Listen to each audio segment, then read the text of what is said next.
Okay, अभी हमने देखा वैल्यूएशन ऑफ इन्वेंट्री।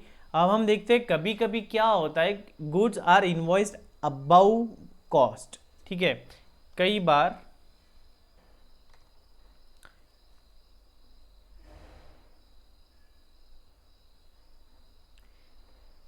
क्या होता है, goods are invoiced above cost. ठीक है, जैसे कि अभी हमने देखा था कि मान लीजिए गुड्स की कॉस्ट है 50,000, हम कंजाइनी को 50,000 में दे रहे हैं क्या, नहीं, हम उसमें थोड़ा सा प्रॉफिट जोड़ के दे रहे हैं 60,000 में। ठीक है, तो हम क्या कर रहे हैं, हमारी कॉस्ट से ज़्यादा पे हम कंजाइनी को दे रहे हैं। अब एंड में कुछ स्टॉक अगर बच जाता है तो इसका ये मतलब है कि वो जो एंड में स्टॉक बचा है उस स्टॉक में कुछ प्रॉफिट का एलिमेंट भी है ना, उस स्टॉक में कुछ प्रॉफिट का एलिमेंट भी है।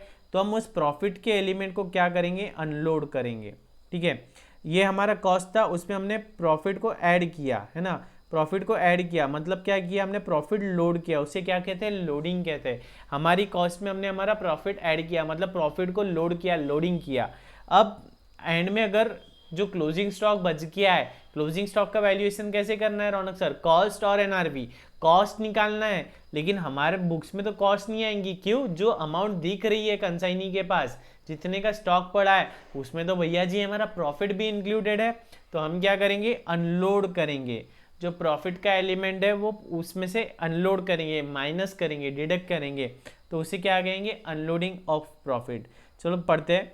Sometimes the pro forma invoice is made out at a value higher than the cost and entries in the books of consignor are made out on that basis।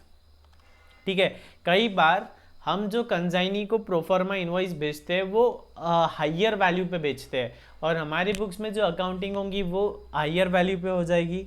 Even the inventories remaining unsold will initially be valued on the basis of the invoice price. It must be remembered, however, that the profit or loss can be ascertained only if sale proceeds plus inventories in hands valued on cost basis is compared with the cost of goods concerned together with the expenses। देखो, हम भले ही valuation वैसा कर ले लेकिन वो गलत हो जाएगा ना। हमें क्या करना है, हमें हमारा प्रॉफिट निकालना है, हमें हमारा प्रॉफिट कैलकुलेट करना है।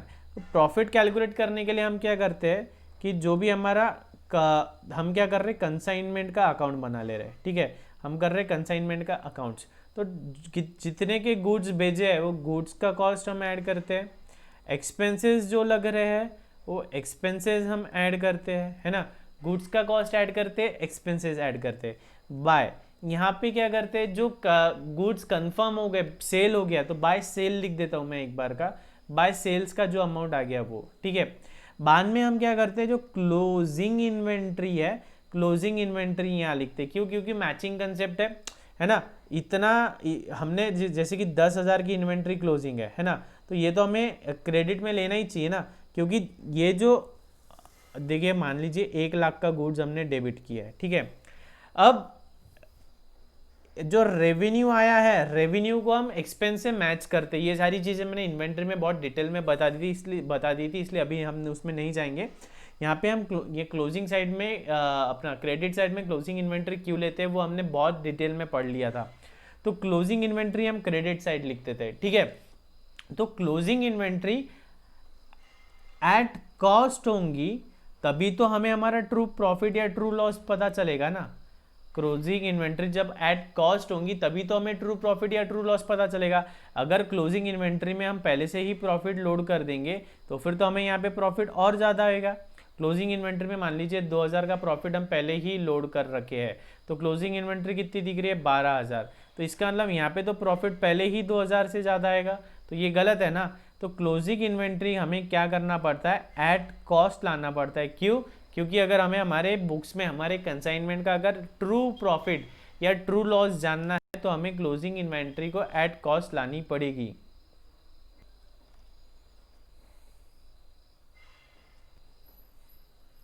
ठीक है, तो हमें क्या करना है कि अगर मान लीजिए हमने हमारे बुक्स में वैल्यूज इनवॉइस प्राइस पे दिखाई है, मतलब प्रॉफिट लोड करके बताई है, तो हमें वो प्रॉफिट को अनलोड करना पड़ेगा।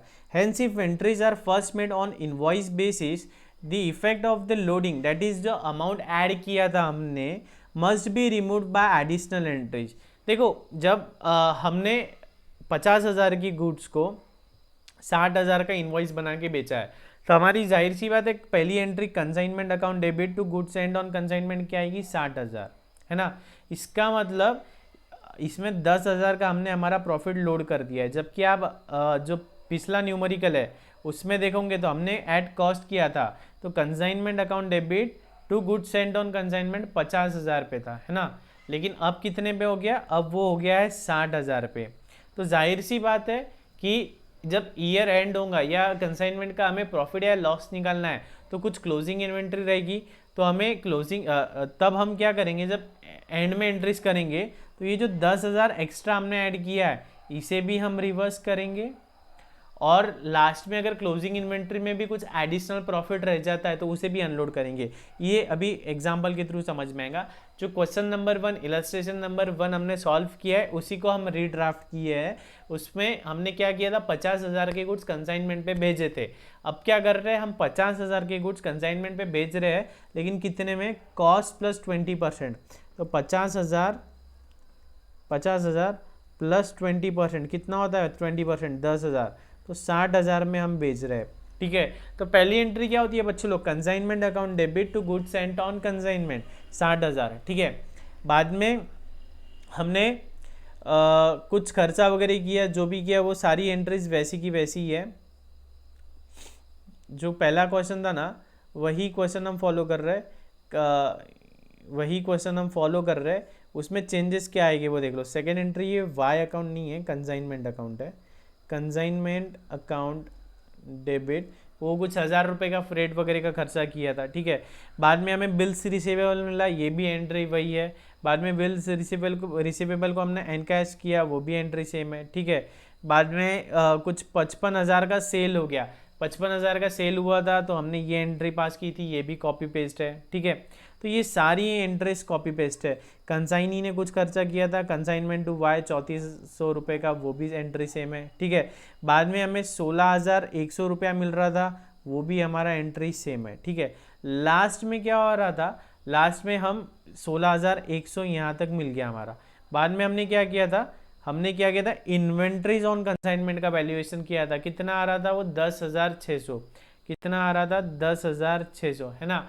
अब ये केस में अगर हम इन्वेंट्री का वैल्यूएशन करेंगे तो कैसा आएगा, हमने भेजा कितने का कंसाइनमेंट, 60,000 का भेजा है, कितने का कंसाइनमेंट भेजा है, 60,000 का, तो 60,000 का भेजा है तो 1/5 ऑफ 60,000, मतलब यहाँ पे कितना आ जाएगा, 12,000 आ जाएगा। ठीक है, बाकी ये कितना, ये तो उतना ही रहेगा 200, और ये भी उतना ही रहेगा 400, तो ये कितना आ रहा है 12,600, कितना आएगा हमारा इन्वेंट्री 12,600। बात ध्यान में आ रही है ना। पिछला न्यूमेरिकल खोलना है आपको, पिछले न्यूमेरिकल में क्या कहता है, 1/5 ऑफ कंसाइनर में कितने का भेजा था हमने, 50,000 का, इसलिए 1/5, 50,000 का 1/5 मतलब 10,000 आ रहा था। लेकिन ये वाले में हमने कितने में भेजा है, ये वाले में हमने सर 60,000 में भेजा है। देखो पिछले वाले में 50,000 भेजा था, इसलिए 50,000 का 1/5 था, लेकिन अभी हमने कितने में इन्वॉइस किया उसको, 60,000 में, तो 60,000 का 1/5 मतलब 12,000। तो टोटल वैल्यू में डिफरेंस कितना आ रहा है, क्लोजिंग इन्वेंट्री सर आ रही है हमारी 12,600, पहले कितनी आई थी 10,600, अभी कितनी आ रही है 12,600। ठीक है, तो कोई बात नहीं, कर देंगे inventories on consignment account debit to consignment, है ना, inventories on consignment account debit to consignment account 12,600। ठीक है, 12,600, मतलब पिछला न्यूमेरिकल और ये न्यूमेरिकल सारी एंट्री सेम है, बस फर्क कौन सी एंट्री में, पहली वाली एंट्री, पहली एंट्री क्या थी, consignment account debit to goods sent on consignment. ठीक है, पहले वाले में कितना था 50,000, ये वाले में कितना डेबिट कर रहे हैं हम 60,000, कितना 60,000।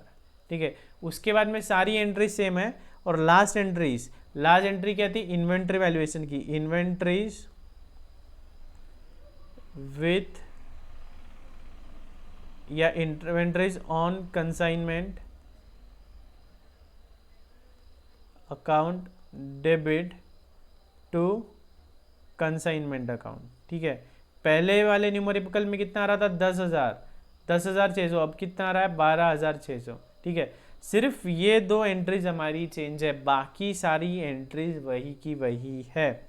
यहाँ वर्किंग भी दिया है 1/5 ऑफ 60,000 प्लस 1/5 ऑफ, ये तो नॉर्मल है, ये तो पहले भी सेम था, है ना, पहले भी सेम था, और ये यहाँ पे पहले 50,000 था, अब यहाँ 60,000 आ गया है ना। तो सर हमने इन्वेंट्री का वैल्यूएशन भी ज़्यादा हो गया ये केस में, अब लेकिन हमें ट्रू पिक्चर निकालना है, एक्चुअल में हमारा प्रॉफिट कितना हुआ है वो निकालना है। तो ये जो एक्सेस है, डेबिट साइड भी 10,000 से ज़्यादा डेबिट हुआ, क्रेडिट साइड में 2,000 से ज़्यादा क्रेडिट हुआ, ये हमें क्या करना है, इसका इफेक्ट रिवर्स करना है, अनलोड करना है। तो वो कैसे करेंगे? Students will see that except for difference in the amounts in the entries 1 and 9th, है ना, फर्स्ट एंट्री और ये 9th एंट्री है, इसको 9th लिख लो, और 9th एंट्री, ये दो एंट्री छोड़ के बाकी ये जितनी भी एंट्रीज थी ना, ये सारी एंट्रीज सेम थी, सारी एंट्रीज सेम थी। These and other entries are the same as those already given, जो क्वेश्चन नंबर 1 में किया था। अब हमें एडिशनल एंट्री क्या करनी है? देखो एडिशनल एंट्री क्या करेंगे कि ये हमारा कंसाइनमेंट अकाउंट था, है ना, कंसाइनमेंट अकाउंट था, कंसाइनमेंट अकाउंट को हमने consignment account debit to goods sent on consignment, इसमें हमने क्या किया, 60,000 से डेबिट किया। कितने से किया? 60,000 से, लेकिन जबकि करना कितने से था, 50,000 से डेबिट करना था, हमने किया कितने से, 60,000 से। अब नेट इफेक्ट हमको 50,000 ही डालना है, तो हम क्या करेंगे, 10,000 से इसको क्रेडिट कर देंगे, है ना, 60,000 से डेबिट किया, 10,000 से क्रेडिट किया, इसका मतलब नेट इफेक्ट 50,000 से डेबिट किया। तो हम क्या कर देंगे, ये जो पहली एंट्री है, पहली एंट्री क्या थी, consignment account debit 60,000 to goods sent on consignment 60,000, अब इसको हम 10,000 से रिवर्स कर देंगे, goods sent on consignment account debit to consignment account, तो by goods sent on consignment account 10,000, by goods sent on consignment. देख लो यहाँ, देख लो हमने क्या किया, पहली entry goods sent on consignment 60,000, है ना, लेकिन हमें करना कितना था, सिर्फ 50,000 से डेबिट करना था, सिर्फ 50,000 से डेबिट करना था। तो हम क्या करेंगे, 60,000 से डेबिट किया, अब 10,000 से क्रेडिट कर देंगे, तो by goods sent on consignment loading, ये एक एडिशनल एंट्री हम पास कर रहे हैं, ये एंट्री एक नहीं पास किया, है ना, डेबिट 50 से करना था, हमने किया है 60 से, तो 10 का हम रिवर्स कर देंगे, ये एक एंट्री हमने एडिशनल पास की। ठीक उसी तरह लास्ट में इन्वेंट्रीज कितनी आ रही है हमारे पास, 12,600। अब सर ये जो 12,600 की इन्वेंट्रीज है, इसमें भी तो कुछ लोडिंग वाला पार्ट आ गया, इसमें भी लोडिंग वाला पार्ट आ गया, तो उसको भी रिवर्स करना है, तो उसको भी रिवर्स कर देंगे। तो इसका मतलब यहाँ क्या हुआ, यहाँ 2,000 से ज़्यादा क्रेडिट हुआ, हमें करना कितना था, 10,600 से क्रेडिट करना था, हमने कर दिया 12,600 से, तो हम क्या करेंगे, 2,000 से डेबिट कर देंगे। हम क्या करेंगे, 2,000 से डेबिट करेंगे, कहाँ पे, इन्वेंट्री रिजर्व बोल के नया अकाउंट बनाएंगे, इन्वेंट्री रिजर्व। हम क्या करेंगे, consignment account debit to inventory reserve account 2,000, कितने से, जितने से इन्वेंट्री का वैल्यूएशन ओवर, जितने से इन्वेंट्री का ओवर वैल्यूएशन है उतने अमाउंट से, ठीक है, ओके। तो ये दो एंट्रीज एडिशनल है, बाकी पूरा सेम है, ये दो एंट्रीज एडिशनल है उसमें, और बाकी पूरा सेम है उसमें, बस क्या है, पहली एंट्री कंसाइनमेंट अकाउंट की एंट्री लोडिंग के साथ होंगी, मतलब उसमें प्रॉफिट जोड़ के होगा, और लास्ट में जो वैल्यूएशन ऑफ इन्वेंट्री की एंट्री है उसमें भी प्रॉफिट जोड़ के होगा। अब ये दोनों में प्रॉफिट जुड़ा है तो उसको हम रिवर्स करेंगे। एक बार फिर देख लेते हैं, हमें डेबिट कर, ये कंसाइनमेंट अकाउंट है, हमें डेबिट कितना करना था, 50,000, हमने किया कितना है, 60,000, तो अब हमें नेट इफेक्ट 50 का देना है, तो 60 का डेबिट किया तो 10 का क्या करेंगे, हम क्रेडिट कर देंगे, तो ये एंट्री रिवर्स कर देंगे, ठीक है। इन द सेम वे जो क्लोजिंग बैलेंस है, क्लोजिंग बैलेंस में भी तो कुछ लोडिंग आ रहा है ना, क्लोजिंग बैलेंस 12,600, पिछले प्रॉब्लम में कितना आया था, 10,600, मतलब सर कंसाइनमेंट का अकाउंट 2,000 से ज़्यादा क्रेडिट हुआ है ना, 2,000 से ज़्यादा क्रेडिट हुआ है, तो 2,000 से डेबिट करेंगे इन्वेंट्री रिजर्व बोल के, consignment account debit to inventory reserve, तो ये दो एंट्रीज हम एडिशनल पास करेंगे, ठीक है, जिसके वजह से क्या होगा, हमारा जो नॉर्मल प्रॉफिट था, पिछले इसमें प्रॉफिट कितना आया, पिछले क्वेश्चन में प्रॉफिट कितना आया था हमारा, पिछले न्यूमेरिकल में सर हमारा प्रॉफिट आया था 5,700, है ना, तो ये बार भी सर हमारा प्रॉफिट 5,700 ही आना चाहिए, ये बार भी सर हमारा प्रॉफिट 5,700 ही आना चाहिए। तो वो 5,700 लाने के लिए हमने क्या किया कि जो एक्स्ट्रा लोडिंग था, लोडिंग का इफेक्ट नलीफाई किया, जो भी लोडिंग था लोडिंग का इफेक्ट नलीफाई किया, तब जाके हमारा प्रॉफिट 5,700 पे प्रॉपर करेक्ट प्रॉफिट आया। The amount of loading included in the value of the closing inventory is unrealise profit, hence reserve is created by debit to the consignment account. देखो जो closing inventory अगर हम 12,600 पे record कर दे रहे हैं तो क्या एक्चुअल में 12,600 उसकी कॉस्ट है क्या? 12,600 की है क्या? वो नहीं, उसमें तो सर हमने बेफिजूल का प्रॉफिट ऐड किया है। तो हमारी बुक्स कैसे दिखेंगी? शाइनी दिखेंगी, ब्लॉसम दिखेंगे, ग्लोवी दिखेगा, हमारा प्रॉफिट बढ़ के दिखेगा, है ना। हमें प्रॉफिट नहीं है फिर भी हम प्रॉफिट बता रहे, तो ये भी गलत बात है। हम लॉस इनकर कर रहे हैं और हम प्रॉफिट बता रहे हैं, तो क्या होगा? हम लोगों को बोलेंगे कि हमें प्रॉफिट है और लोग हमें लोन दे देंगे, बैंक्स हमें फंडिंग देगा, और जब एक्चुअल में पता चलेगा हमें तो लॉस था, है ना। तो हम ज़्यादा प्रॉफिट भी नहीं दिखाना चाहते, कम प्रॉफिट भी नहीं दिखाना चाहते, हम तो सिर्फ करेक्ट प्रॉफिट दिखाना चाहते हैं। तो जो एक्सेस प्रॉफिट दिख रहा था उसको हम क्या करेंगे? स्टॉक रिजर्व बोल के वो इफेक्ट को नलीफाई कर देंगे, उस इफेक्ट को नलीफाई कर देंगे, और तब जाके हमारा प्रॉफिट बराबर 5,700 जैसा होना चाहिए था वैसा आएगा। The consignment account will now reveal a profit of ₹5,700, the same as before. It will be transferred to the profit and loss account. Similarly, entry given in 8 in the earlier illustration will be made to transfer the balance in the goods and बाकी की entries सारी वही रहेगी, जैसे कि goods and on consignment account था, ठीक है। तो पहली एंट्री क्या थी? Consignment account debit to goods and on consignment account, है ना। तो ये goods and on consignment account के क्रेडिट साइड आ गया 60,000, ठीक है। बाद में हमने 10,000 से एंट्री रिवर्स की, तो उसका एक इफेक्ट यहाँ पे भी आ जाएगा 10,000, ठीक है। और जो नेट बचेगा 50,000, ये क्या कर रहे थे हम? ट्रेडिंग में ही तो ट्रांसफर कर रहे थे ना, गुड्स एंड ऑन कंसाइनमेंट। क्या किया था हमने? पिछले इलस्ट्रेशन में खोलो, पिछले इलस्ट्रेशन में क्या किया था हमने? ये क्या है? ये हमारा खर्चा है ट्रेडिंग का, है ना। तो ये हमने 50,000 क्या किया था? ट्रेडिंग में डाल दिया था। देखो कैसा है कि कंसाइनमेंट अकाउंट में हो क्या रहा है, एक्चुअल में जब हम अकाउंटिंग करते हैं तो हम क्या करते हैं? हमारा ट्रेडिंग अकाउंट बनाते हैं, उसमें परचेसेस, ओपनिंग स्टॉक वगैरह सब डेबिट करते हैं, एक्सपेंसेस वगैरह, सेल्स और क्लोजिंग स्टॉक क्रेडिट करते हैं। लेकिन क्योंकि हम क्या कर रहे हैं? हम कंसाइनमेंट खेल रहे हैं। हमने राम को कंसाइनमेंट पे भेजा, श्याम को भेजा, सोनू को भेजा, मोनू को भेजा, तो हमें क्या है? हमें ये इंडिविजुअल कंसाइनमेंट में कितना प्रॉफिट हुआ वो जानने भी में इंटरेस्टेड थे हम, इसलिए हमने क्या किया? हर एक का अलग अलग कंसाइनमेंट अकाउंट बना लिया, ठीक है। लेकिन अल्टीमेटली तो ये फिगर्स कहाँ जाने चाहिए? ट्रेडिंग में जाना चाहिए ना। जितने का गुड्स गया है, परचेज हुआ, जो भी गुड्स हुआ है, वो खर्चा तो कहाँ जाना चाहिए? ट्रेडिंग में जाना चाहिए। तो हम क्या करते? कंसाइनमेंट के थ्रू ट्रेडिंग में रूट कर रहे थे, है ना। तो ये जो पहले जो 50,000 जा रहा था ट्रेडिंग में, अभी भी 50,000 जाना ही चाहिए ट्रेडिंग में।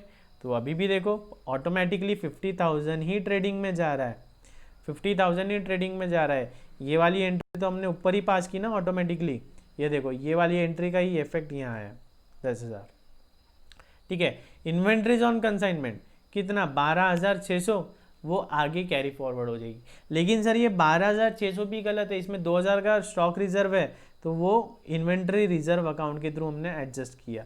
वो क्या किया? इन्वेंट्री रिजर्व के थ्रू हमने एडजस्ट किया।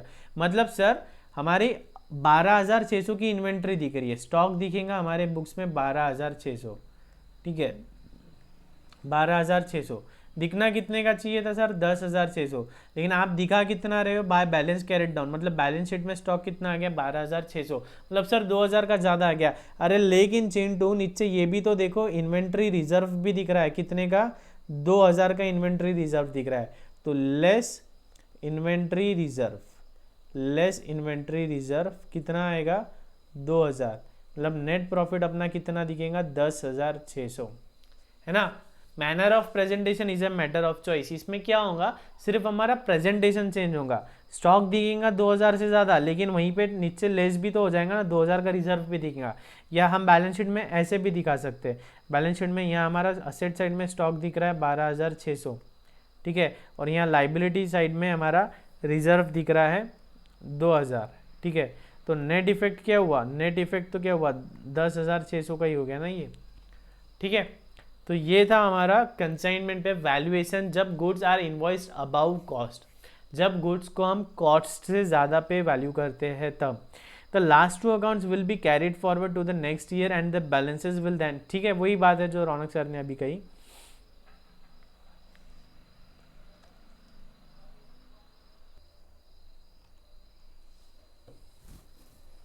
ओके, यहाँ तक समझ में आया है सभी को? सब देख लो एक बार और।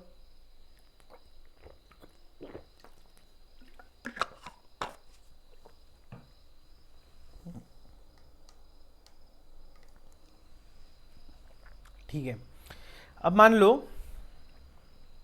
इसे भी इम्पोर्टेंट मार्क कर दो, टेक्निकल है, कोई पढ़ाता नहीं है, ये टेक्निकल चीज़ है एकदम, क्वेश्चन में दी नहीं है, लेकिन in case institute difficult paper set करना चाहता है तो ये इस पे भी सवाल बन सकता है।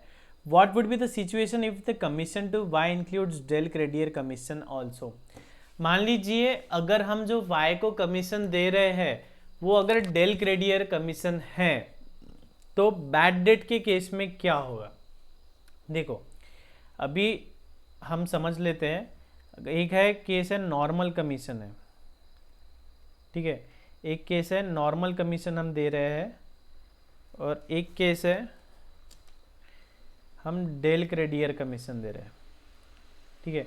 तो इसमें क्या होता है, बैड डेट कौन बियर करता है, कंजाइनर, बैड डेट कौन बियर करता है, कंजाइनर, और यहाँ बैड डेट कौन बियर करता है, कंजाइनी, यहाँ बैड डेट कौन बियर करता है, कंजाइनी, ठीक है। हमने इलस्ट्रेशन 1 में देखा था जब कंजाइनी ने 55,000 के गुड्स बेच दिया था तो हमने क्या किया था, सीधा consignee account debit to consignment, consignee account debit to consignment कर दिया था, है ना। अब क्या बात हो जाएगी, बैड डेट किस में होगा, कैश सेल के अंदर बैड डेट की कोई गुंजाइश है क्या, कैश सेल में बैड डेट हो सकता है कि नहीं ना सर, कैश तो हमें तुरंत ही मिल गया, तो कैश सेल में तो बैड डेट की कोई गुंजाइश नहीं है, लेकिन क्रेडिट सेल में सर पॉसिबिलिटी है कि बैड डेट हो सकता है, क्रेडिट सेल में सर पॉसिबिलिटी है कि बैड डेट हो सकता है। मान लीजिए हम कंजाइनी को दे रहे हैं डेल क्रेडियर कमीशन, मान लीजिए कंजाइनी को हम दे रहे हैं डेल क्रेडियर कमीशन, ठीक है, 10,000 का कैश सेल हुआ और 20,000 का क्रेडिट सेल हुआ, तो हम क्या करेंगे ऐसे टाइम पे, हम टोटल 30,000 का सेल रिकॉर्ड कर लेंगे। हम क्या करेंगे, सीधा सीधा consignee account debit to consignment, ठीक है। इसका मतलब क्या है कि हमें तो सीधा सीधा कंजाइनी से 30,000 लेने हैं, ठीक है, 10,000 ऑलरेडी कैश आया और 20,000 जो उसने उधारी में बेचा है। अब ये 20,000 पूरे बैड डेट भी हो गए तो हमें कुछ फर्क पड़ता है क्या, नहीं, हमें तो क्या है, कंजाइनी 30,000 देने ही वाला है, क्यों, क्योंकि हम उसे डेल क्रेडियर कमीशन दे रहे हैं, ठीक है। तो एक ध्यान में रखने वाली बात है, अगर डेल क्रेडियर कमीशन है तो कैश प्लस क्रेडिट, जो कैश सेल हुआ है वो प्लस क्रेडिट सेल हुआ है वो दोनों भी हम तुरंत ही रिकॉर्ड कर लेंगे, दोनों ही हम तुरंत रिकॉर्ड कर लेंगे। लेकिन लेकिन लेकिन सिचुएशन टू नॉर्मल कमीशन, अगर नॉर्मल कमीशन है तो नॉर्मल कमीशन में हम ऐसी एंट्री नहीं पास कर सकेंगे। नॉर्मल कमीशन में क्या, कैश सेल कितना हो गया, 10,000, तो मतलब कंजाइनी से हमको 10,000 तो आने ही है, ये तो कंफर्म हो गया। Consignee account debit to consignment, ये 10,000 तो हमको आने ही हैं, ये तो फिक्स हो गया, ठीक है। अब बचे जो 20,000 है, बच्चे 20,000 मिल गए हैं क्या, हमें मिले हैं क्या, नहीं, कंजाइनी को मिले हैं क्या, नहीं, वो तो क्या है सर, ट्रेड रिसीवेबल है ना, वो तो हमने उधारी पे बेचा है, सामने वाला पैसा देगा, पैसा दिया तो ठीक, नहीं दिया तो बैड डेट हो जाएगा, तो हम क्या लिखेंगे उसे, consignment trade receivable, consignment trade receivable account debit to consignment, consignment trade receivable account debit to consignment account, कितना जो बचा है 20,000। आई बात समझ में, इसको कॉपी कर लो, थोड़ा प्रॉपर वे में लिख लेना। देखो अगर डेल ग्रेडियर कमीशन है तो उधारी पे बेचो या कुछ भी बेचो, हमें तो पूरा का पूरा कंसाइनी देने वाला है, तो हमने तभी consignee account debit to consignment कर दिया। लेकिन सर नॉर्मल कमीशन है, तो नॉर्मल कमीशन के केस में दो बातें हो सकती है, एक तो बैड डेट, एक तो पैसा मिल जाएगा या फिर बैड डेट होगी। पैसा मिल गया तो ठीक है, लेकिन बैड डेट मिल गई तो वो हमें लॉस बुक करना पड़ेगा। तो अकाउंटिंग पॉलिसीज, अकाउंटिंग स्टैंडर्ड्स ये परमिट नहीं करते हैं कि फ्यूचर में होने वाले प्रॉफिट को अभी रिकॉर्ड, हमने प्रूडेंट कंसेप्ट पढ़ा था, प्रूडेंट कंसेप्ट क्या बोलता, भविष्य में होने वाले लॉस को अभी के अभी रिकॉर्ड कर लो, लेकिन भविष्य में होने वाले प्रॉफिट को इग्नोर करो, है ना। तो हमें पैसा मिलेगा कि नहीं मिलेगा ये तो अनसर्टेनिटी है। हमें कंसाइनी से कितना लेना है, कंसाइनी से 10,000, जो कैश में गया वो तो 100% मिलना ही है। ये तो क्या अभी भी ट्रेड रिसीवेबल है, मिला तो मिला, नहीं मिला तो नहीं, इसलिए ये कंसाइनी को डेबिट न करते हुए trade receivable, consignment trade receivable को डेबिट करते हैं। तो ये इसको इंपॉर्टेंट मार्क करना है। इस पे क्वेश्चन, अगर एग्जामिनर को डिफ़िकल्ट पेपर बनाना है तो इस पे क्वेश्चन पूछता है। और जनरली बाकी ये कई लोग पढ़ाते भी नहीं है ये कंसेप्ट, हम इसे डिटेल में देख लिया है इसको। इस वीडियो को आप 2 बार 3 बार रिवाइंड करके देख लेना। आज का लेक्चर बहुत ज़्यादा टेक्निकल है और बहुत ज़्यादा इंपॉर्टेंट है, तो ये आज का वीडियो आप 2-3 बार देख लेना, मतलब आपको कॉन्फिडेंस आ जाना चाहिए। कंसाइनमेंट बहुत अच्छा टॉपिक है, 5 से 6, 5 से 8 नंबर के इसमें से सवाल आते ही है। सिर्फ जर्नल एंट्री बेस्ड है, और जो भी टैलेंटेड स्टूडेंट है, जो भी थोड़ा भी कॉमन सेंस यूज़ कर रहा है, जो भी थोड़ा लॉजिकली पढ़ाई करता है, उसे ये वाला टॉपिक बहुत ईजी जाएगा। जर्नल एंट्री बेस्ड है, मैथमेटिकल है, लॉजिकल टॉपिक है, तो सब लॉजिक है ना। अब देखो डेल ग्रेडियर कमीशन अगर मिल रहा है, हम डेल ग्रेडियर कमीशन दे रहे हैं, तो इस ऐसे केस में तो ये लॉजिकल है ना कि जो सेल्स पे, क्रेडिट सेल पे भी बैड डेट होगा, उससे हमें क्या फ़र्क पड़ना है, हमें तो कंसाइनी पूरा ही पैसा देगा, इसलिए हम पूरा कंसाइनी को डेबिट कर दे रहे, consignee account debit to consignment. लेकिन अगर नॉर्मल कमीशन है तो वो केस में तो हमें लॉस भी हो सकता है, बैड डेट भी हो सकती है, तो उसको हम अकाउंट फॉर करते हैं कंसाइनमेंट ट्रेड रिसीवेबल बोल के। उसको हम अकाउंट फॉर कैसे करते हैं, कंसाइनमेंट ट्रेड रिसीवेबल बोल के।